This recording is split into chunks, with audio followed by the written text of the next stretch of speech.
நிறைய பேர் எஸ்இஓங்கிறது ஒரு ஷார்ட் டேர்ம் ஆக்டிவிட்டி அப்படின்னு நினைச்சுக்கிறாங்க. எங்கிட்ட கேட்கறவங்க எல்லாம் எஸ்இஓ ஒரு 3 to 6 மந்த் பண்ணா போதுமா அப்படின்னு கேட்கறாங்க. பட் ட்ரூத் என்னன்னா எஸ்இஓங்கிறது ஒரு கண்டினியூஸ் ப்ராசஸ். நம்ம ஏன் எஸ்இஓ கண்டினியூஸா பண்ணிட்டே இருக்கணும் அப்படின்னா கூகுளோட அல்காரிதம் கண்டினியூஸா சேஞ்ச் ஆகிட்டு இருக்கும்.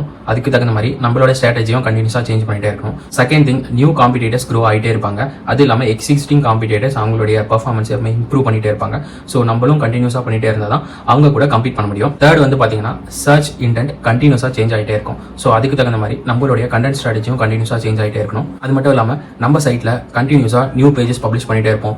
நியூ இஷ்யூஸ் வந்துட்டே இருக்கும். அது இல்லாமல் லாட் ஆஃப் திங்ஸ் நம்ம ஆப்டிமைஸ் பண்ணிட்டே இருக்கணும். ஓல்டு கண்டென்ட் அப்டேட் பண்ணிட்டே இருக்கணும். அந்த மாதிரி நிறைய திங்ஸ் இருக்கு. கண்டினியூஸா இன்டர்னல் லிங்க் பண்ணிட்டு இருக்கணும், பேக் லிங்க்ஸ் கிரியேட் பண்ணிருக்கணும். ஸோ இது ஒரு கண்டினியூஸ் ப்ராசஸ் தான். ஒரு 3 to 6 மந்த்ல உங்களால இதை ஸ்டாப் பண்ண முடியாது. நீங்க கண்டினியூஸா எஸ்இஓ பண்ணாதான் இதுக்கான பெட்டர் ரிசல்ட் உங்களால எடுக்க முடியும். ஸோ நீங்க ஒரு பிசினஸ் ரன் பண்றீங்க, உங்களுக்கு ஆர்கானிக் growth வேணும், நீங்க வெப்சைட் மூலியமா தான் லீட்ஸ் ஜென்ரேட் பண்றீங்க அப்படின்னா எஸ்இஓங்கிறது உங்களுடைய growth ஸ்ட்ராட்டஜில எப்பவுமே ஒரு பார்ட் ஆஃப் த திங்கா இருக்கணும். ஸோ எஸ்இஓங்கிறது கண்டினியூஸ் ப்ராசஸ். இதை கண்டினியூஸா பண்ணுங்க, அப்பதான் பெனிஃபிட் இருக்கும். லாங் டைம்ல நல்ல பெனிஃபிட் இருக்கும். ஷார்ட் டேர்ம்ல பண்ணா உங்களால எந்த ஒரு பெனிஃபிட்டும் பார்க்க முடியாது.